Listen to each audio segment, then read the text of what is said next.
নমস্কার। এবার 2024 লোকসভা ভোটের ফলাফল অনুযায়ী বিজেপি 240টি লোকসভা আসন জিতেছিল। তাই সেক্ষেত্রে তৃতীয় এনডিএ সরকার গঠন করার ক্ষেত্রে চন্দ্রবাবু নাইডুর রাজনৈতিক দল টিডিপির পাওয়া 16টি লোকসভা আসন এবং অন্যদিকে নীতিশ কুমারের রাজনৈতিক দল জেডিইউর পাওয়া 12টি লোকসভা আসন তৃতীয় এনডিএ সরকার গঠন করার ক্ষেত্রে অন্যতম গুরুত্বপূর্ণ ভূমিকা নিয়েছে।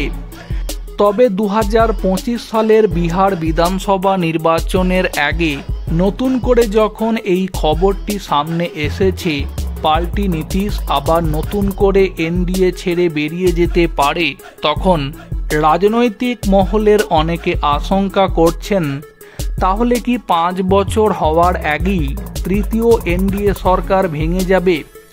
এই রকম অবস্থাতেই আবার নতুন করে যে খবরটি জানা গিয়েছে, মহারাষ্ট্রের রাজনৈতিক দল শরদ পাওয়ারের রাজনৈতিক দল এনসিপি 2024 লোকসভা ভোটে যে 8টি লোকসভা আসন জিতেছিল সেই 8টি আসন নিয়ে তারা এনডিএতে যোগ দিতে চলেছে।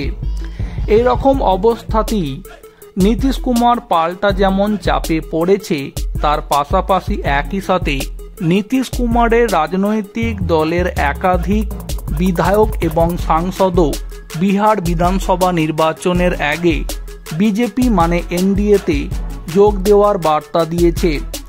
এর পাশাপাশি আবার নতুন করে এই দিন যে খবরটি জানতে পারা যাচ্ছে তাতে করে একদিকে যেমন নীতিশ কুমার রাজনীতিতে কাবু হতে চলেছে, একই সাথে জাতীয় রাজনীতিতে বিজেপি আবার বড়সড় একটি লাভ করতে চলেছে।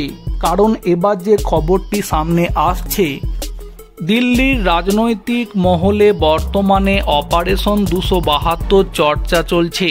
চন্দ্রবাবু নাইডু এবং নীতিশ কুমারের সমর্থনে বিজেপি 240 সাংসদের ওপর নির্ভর করে কেন্দ্রে সংখ্যালঘু সরকার গঠন করেছে। চন্দ্রবাবুর 16টি এবং নীতিশ কুমারের 12 সাংসদের সমর্থনে সরকার টিকে আছে। বিজেপির এই নির্ভরশীলতা থেকে বেরিয়ে আসার জন্য অপারেশন 272 পরিকল্পনা করছে। বিজেপির লক্ষ্য শরদ পাওয়ার গ্রুপের 8 জন সাংসদ এবং উদ্ধব ঠাকরে গোষ্ঠীর 9 জন সাংসদকে টার্গেট করা। তাদের পরিকল্পনা অনুযায়ী 272 জন সাংসদ জোগাড় করার চেষ্টা চলছে। আগে এই লক্ষ্য ছিল 260 জন, কিন্তু মহারাষ্ট্র বিধানসভা নির্বাচনের পরে এটি 272 হয়েছে। গোষ্ঠী ভেঙে 1/3 সাংসদ বিজেপির সঙ্গে আনার চেষ্টা চলছে বলে আলোচনা চলছে।